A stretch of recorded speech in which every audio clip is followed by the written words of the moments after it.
Howdy folks, I hope you're doing well and staying safe. I want to talk about the new premium tier 7 Japanese heavy cruiser. I use the term heavy in jest because she has 203s. This is the Maya.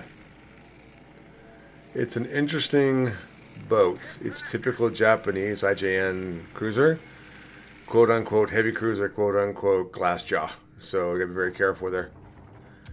And overall, she's got a lot of gimmicks on it. You can see she's got everything from torpedoes, which have a great range, and you've got 8 per side. You have HE and AP, and you got a reload that's really slow. You got a hydro or defensive AA. You got a fighter. You got a heal, and you got a reload booster, which is kind of interesting. But overall, I want to start with the boat. It was a real boat during World War II. Unfortunately, she met a bad fate and was sunk in World War II during the Allies. But one thing I do want to point out is the art department, yet again, with an amazing display of detail, exactly how the boat works. That's one thing I love about this game, is the detail they put into the boats. It's fantastic. So, I lost my torpedo tubes. Shoot. But I love the art department. It's a really great boat. So this boat has a lot of proverbial gimmicks on it, and it is kind of hard to manage, I won't lie. There's a bit of a funny irony twist in this, whether you take hydro or defensive AA, which I'll get to in a bit. I really do wish these boats, cruisers, could have dazzle like destroyers. It'd make life way more easier. I don't think this was my first game in the boat, but it's interesting. And she also has phenomenal speed. For most cruisers at Tier 7, I'll give it credit. But as you always know, you're going to be upgraded to Tier 9. So let's look at the boat right off the bat. Don't hate the camo. It's the only one I could find. Right up the front, 16 mil and 25 on the side. 13 on the plating, and of course torpedo protection at 25 mil. The only really good thing is, if you notice, the citadel is actually below the waterline. It's really low on the waterline, which is fantastic. Survivability with all the skills, 42, 350, and 19% torpedo protection.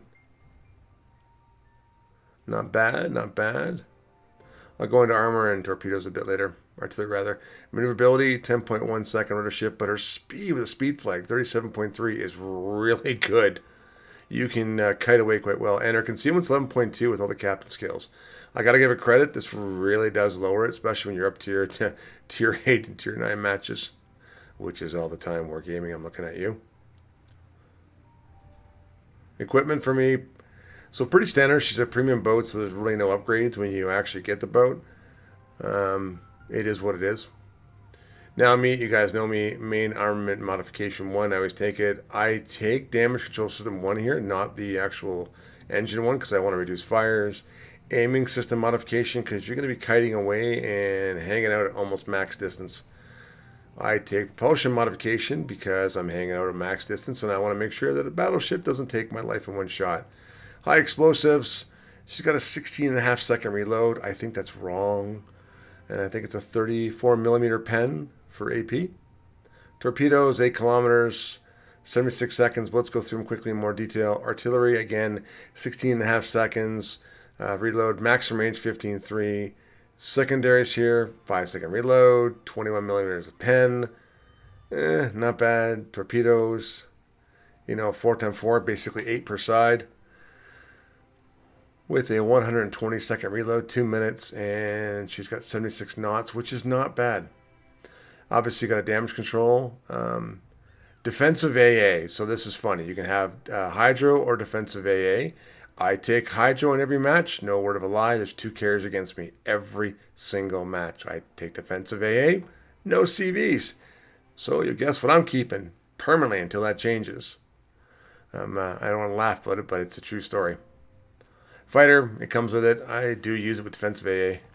You got a heal. I have the extra upgrades, and you've got a reload booster, which is not too bad. It'll let you get 1 or maybe 2 shots off. Exterior, pretty straightforward. This is what I take, my economic flags. I do want to make sure I take as much to get the ability to set fires. It is what it is. Captain skills, greasy gears, kind of standard for me. Very slow turret traverse.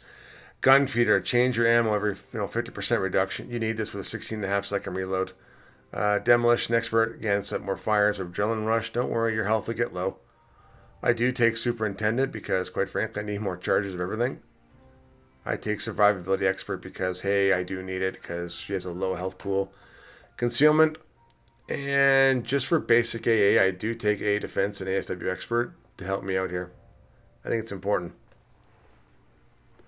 So let's go look at that defensive AA. It's not bad. It's no Pan-Asian cruiser, but it's not bad. You put the fighter up, and now you're only going to face a tier 8 aircraft carrier in the game. That's the highest you're going to feel. That's why I picked Shikoku. And gone. That quick. Not bad.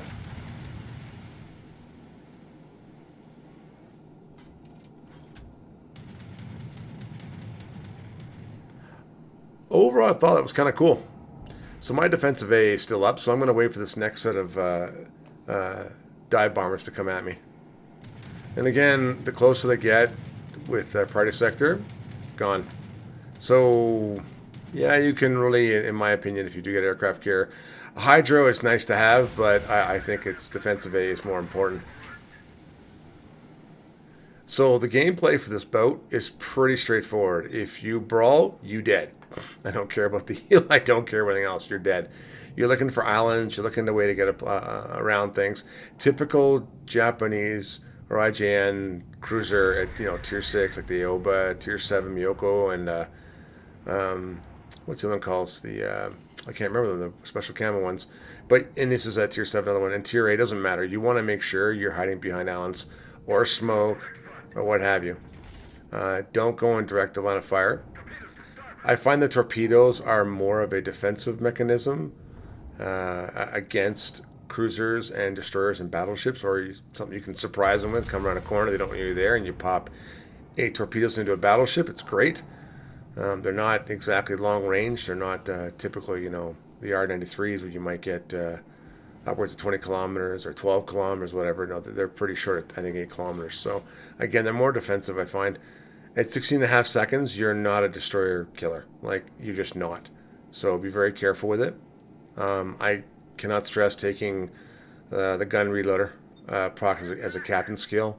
It really is important because you're going to want to switch between HE and AP. It does help quite a bit. Overall, how do I like the boat? I do actually like the boat. It's a lot of fun. One of my clanmates, Wolf, and I love playing this boat. I think we're actually in the same boat in this game, but don't quote me on it. I can't remember. I played so many games in this boat. Now, where does it lack? Where does it have a problem? It's got a very, very thin hull. As I showed you before in the armor, be very selective of what you shoot. Use your concealment. Don't overextend this boat or you're going back to port. It's just that simple. I don't care about the heel. The reload will give you 1 for sure reload quickly, and then maybe 2. But at the end of the day, it's a very short reload. I think it's only 15 seconds. And your heals are important, so manage that. Like I said, overall, I do like the boat. I think it's fun. The art department did a great job. It can be kind of hard sometimes to manage all the consumables they have, but it's still fun. So overall, I'll give this boat a solid pass. I like this boat. It's hard to play, but it's fun. As always, leave me a comment down below if you want. And as I always say, take care, stay safe, and hope to see you out there. So bye for now.